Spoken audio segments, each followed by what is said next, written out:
Hello there, ladies and gentlemen, Sigval here and welcome back to another video. As usual, I have some solid fights to show you. I mean, not necessarily as usual, we kind of do a lot of other things on this channel, and speaking of that, I'll have a video where I just sit down and talk to you for a moment, the next one after this one is released. But yeah, back to this one, we have the Multiverse team versus Raven to open up with, and we have Dark Metal cards on Flash, we have the All Blades at level 10 on Multiverse Armor Supergirl, and we have a level 4 Chakra on Red Hoods. Yet again, this is my secondary account where I don't yet have Pen Collapse or Deathstroke or anything too powerful, so it's gonna be a little bit of a long way with Raven, and Dark Metal cards are definitely helping, though not to the biggest extent.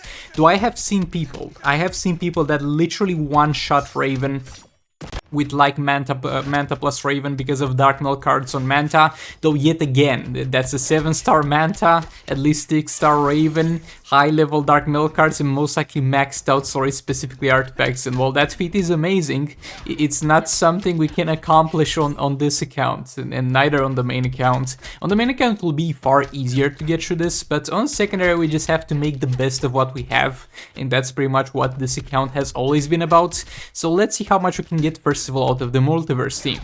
So the Dark Metal cards are not going to guarantee that I crit against Raven, because she is crit immune. If a character is crit resistant, that doesn't matter, basically you're still gonna get the 100% chance, but if they are crit resistant, excuse me, if they are crit resistant, you're still going to get the 100% chance, but if they are crit immune, you're going to get only a certain amount of chance, and that chance will be higher depending on your level of Dark Metal cards, and my Dark Metal cards are only level 3, so that's that kind of sucks, though it's not too bad. It's I think 65% or something like that, so it's to an extent kind of the same thing as having normal crit chance without the Dark Metal cards being there at all, and without Raven having that annoying passive.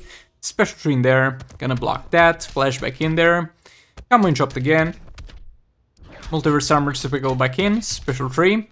I'm playing it safe because I don't really need to sweat it for the reset of burning effects. I'm applying burning only because it increases my damage on special tree, because that's like a passive special tree. But if she had defense, I would want to refresh that, but she doesn't, so yeah, we just don't need to make sure it doesn't expire. But yeah, flashback in there, Multiverse Armor Supergirl back in there. Good combo, good damage. I mean, 2 mil per special tree, though that was not 2 mil, but that's kind of the optimistic amount that we got. Is not too bad, but yet again, that's not a crit, sadly. But it happens, it is what it is. Multiverse Armor Supergirl back in there for reapplying the burning effect. We're running on 4 All Blade stacks, and I think it was a little bit of a mistake because I didn't do full combos with Flash. Not really actually looking at that All Blade stack. I was thinking about the fact that if I don't apply the burning and the special tree on the same tag in, because when you refresh the burning, that's how you want to do it, I would save some time, but I don't really. So this gameplay is kind of necessary to get the 4 All Blade stacks in there. The burning is gonna go away, but that's fine. Multiverse Armor Supergirl back in there, and another special tree. So yeah, that's as far as the Multiverse goes, and this is not a huge amount of damage, but it's something. It's not much, but it's honest work. And look, most of my teams on this account, except for the Kinflan Sakumen team, will really not do that much damage. Can't wait to try again the Server Bench Raven, because I think that one specifically has a lot of potential for this fight, but it's quite hard for me to pull that off because of no Gears Raven, and one mistake and it all goes down the drain. But yeah, over here for the Collector vs Superman team, I have Reverse Flash to build some combo for him, and Dark Metal cards on Reverse Flash, and All Blades on him. We do have Brainiac in there, yet again with the level 4 Chakra for the passive stats, but Brainiac is not going to do his special 1 thing, because the special 1 of Brainiac will give you some lethal attack damage. The problem with that is that she is immune to lethals, so yeah, that's not really gonna work here. Another special tree in there, though he's still there for the attack buff, and he's gonna be pretty useful at that, and I failed to combo interrupt there, and that's made her do a special instead of a super move, which sucks ass. And I'm tagging Brainiac in to tank the super move because I don't really care if he dies in this team, because yet again, if he dies, you still retain the buffs that he gives by default with his passive, but any lethal stacking is going to go away. So since we didn't do any lethal stacking, it's gonna be really no downside in Brainiac dying. It's gonna be even an upside because we got some stacks through the Collector over Superman passive, though yet again, that's not the best passive in the world. That is not really gonna bring the most damage, but we can only hope. The combo retention passive of Collector over Superman is also going to be nice, being able to do more special trees at high combo, though Reverse Flash is kind of building it well enough. Kind of going halfway there to the maximum amount per tag in, but I need to tag Collector over Superman back in there as soon as possible to keep the 4 All-Blade stacks. Though at the same time, I really like about his special tree the fact that it has a longer animation, because that allows me to only do a special tree and then tag out. Like, if that was a Black Adam passive, boy, I would be long dead. I would be long dead if I tried to do that, so that's a little bit of an upside. Collector over Superman back in there, special tree. And a lot of times you might see here we have already 50 combos, so I already have all the combo necessary. I could have stayed with Collector over Superman, not even tag Reverse Flash in there. Same situation here, and I did think about that during the fight, but at the same time it's not worth it since we have All Blades. And boy, this fight went very well before that, so whenever you see me backing off into a ranged attack, that's a bug, that's a misinput, and I was not too mad about that one previously because I thought it was something emulator specifically, but you guys have told me that it also happens on phone randomly, that you play normally, you don't do anything that might resemble the back off into another one, second one in the same fight. But you don't do anything that might resemble a ranged attack, but the character just does it by default. That's just retarded, my dude. I'm sorry.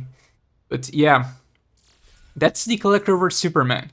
Not the greatest damage, but still, it's honest work for that account. Now, moving on the more pay-to-win side of things, we have over here the Batman Ninja Catwoman trying to clean up the Scarecrow. I have this on 3 times speed because it's not too entertaining for some people. Don't get me wrong, for some people it might be, but for some people it's not because they don't have access to Beta Club, and they might even find it frustrating that I'm using it, though I don't really vibe with that sentiment. I understand their point of view, so we're speeding up those fights. But yeah, I'm trying to kill this dude, maybe? Or get close to it at the very least. I haven't tried the Batman Ninja team with the passive stats that I have on this account. By the way, on this account I have a level 8 Sword of Salvation and a level 6 Sword of Sin for the passive stats. That might seem like a lot, but it's not that much, because Sword of Sin and Sword of Salvation, however good their passives are, at the end of the day, when it comes to passive stats alone, they're going to be mid-range artifacts in terms of the passive stats, so they are not going to give the highest amounts. The highest amount giving artifacts are the Trigon Staff and the Chakra, and I didn't really find a priority to upgrade either one of them. But yeah, over here we are going to fight Boss Catwoman. So we're going to use Heartbreak Harley Quinn with Sword of Salvation on for some damage and for some power generation. I'm just so happy I got an excuse to use Sword of Salvation on her on this already, because it also gives passive attack. It's just good times with Sword of Salvation. I love that artifact. Though it's not really a must-have. This thing is not a must-have. Surprisingly, Sword of Sin is more or less a must-have artifact. While Sword of Salvation, while very convenient and very nice to have, it's not a must-have artifact. If I was to choose between them, I would keep the Sword of Sin. But yeah, Sword of Sin is on Joker.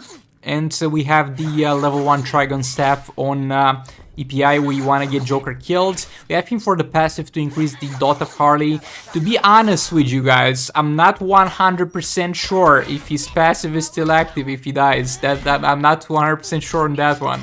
But let's just hope it does. So 2.5 mil was the highest dot damage we got here. So now after he dies, we can try and see how much dot we get, and I can kind of keep that in mind for future fights with Harley.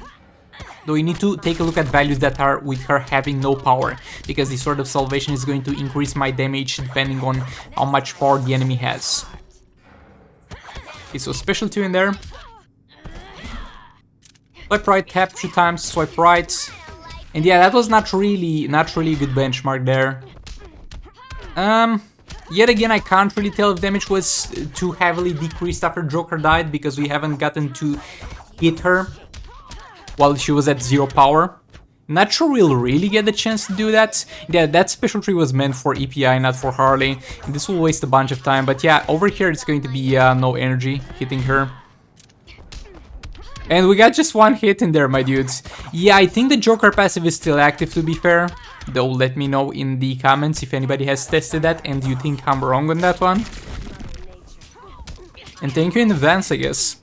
So we managed to time that special tree yet again. And boy, do I need to do something that will definitely help me out, maybe help you guys out in future fights like this. Because there's a set timer that's going to get you tagged in, that meaning if the enemy is not, if you're not during the basic attack hit of the enemy or during their special animation, because that might extend the tag-in timer. But if none of those influence it, it's kind of a certain tag-in time between characters, and if I'm able to figure out the exact time frame in which characters get tagged in and out, that can definitely help to play accordingly. I think it's about 10 seconds if I'm not wrong. So EPI got tagged in at 0.19 here. Special tree in there. Nah, that's actually far longer here. More like 12 to 13, maybe 14 seconds. But yeah, this is definitely something worth looking into. Okay, that's about how far that team goes. Not too much damage, but we'll clean it up with the next set of pips. And yeah, we are going to have a quick fight with Black Manta here for the cleanup. And boy, do I need to work yet again on my combo interruption. I purposefully didn't put Green Arrow in there because I just want a combo interrupt. I've been getting lazy on that one lately and it shows. But yeah, thanks so much for watching. If you enjoyed this video, make sure to hit that like button. Dislike it if you dislike it. Subscribe for more content like this. Let me know down in the comments what you think about this video and which fight was your favorite. And yeah, all that being said, I'll hopefully see you in the next one. Goodbye!